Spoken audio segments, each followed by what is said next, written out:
I'm speaking from the perspective of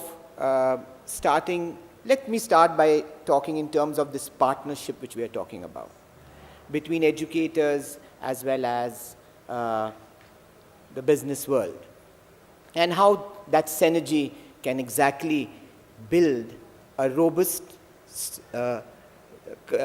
community, a robust school learning community. And I think that's because a lot of us are dealing with change. A lot of our principals, and being one of them, we are dealing with change management. Yeah, we did deal with change, but now we are talking about change management. On a personal level, being a person from economics and also having taught business management, that came a little easy. We needed to speak those words in the language of pedagogy, in the language of what learning really means. So to develop a school culture in midst of managing a change, what do we see ourselves as is what constitutes a robust school culture. And I think what it constitutes is everybody is a learner. It begins from there. It moves on to the fact that a curriculum is an enabler for learning. That's where it begins. It talks about assessments in true sense which are linked to the objectives. You don't assess something which you haven't learned.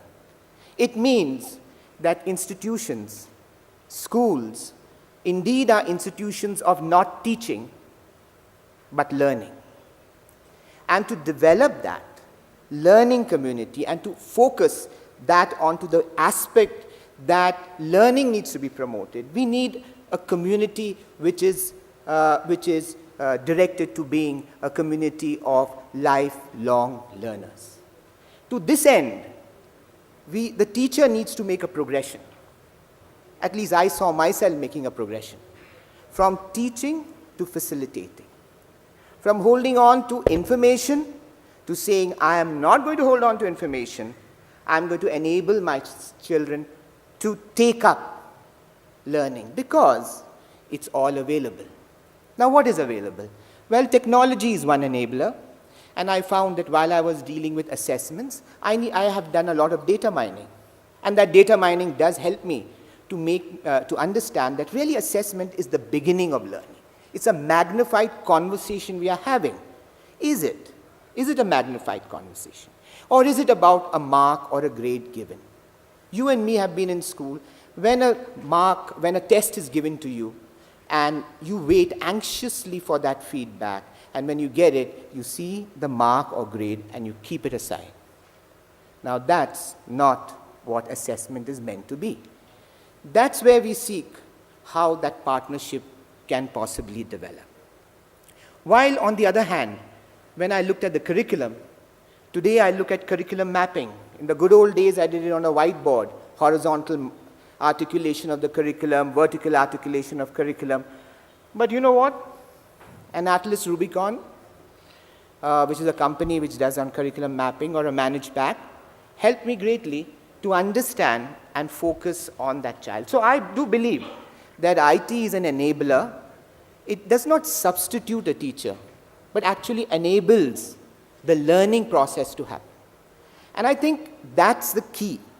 The key is, how do we take teaching to facilitation? So I think the great need in a robust school learning community is about professional development, and that's the crying need. I represent, being the president of the South Asian IB Schools Association, I can say we are 107 schools in India, which is bigger than in Australia. Look at it. There is a change happening. From the good old Doon school putting in IB part over there, to a new school opening up and trying a PYP in Shimla, in some little town near Shimla. You have a PYP school out there. What, therefore, we are looking at is pedagogy, assessment, curriculum, values, and not values as a standalone part, but values as a part, values and life skills as a part of a big engineered curriculum.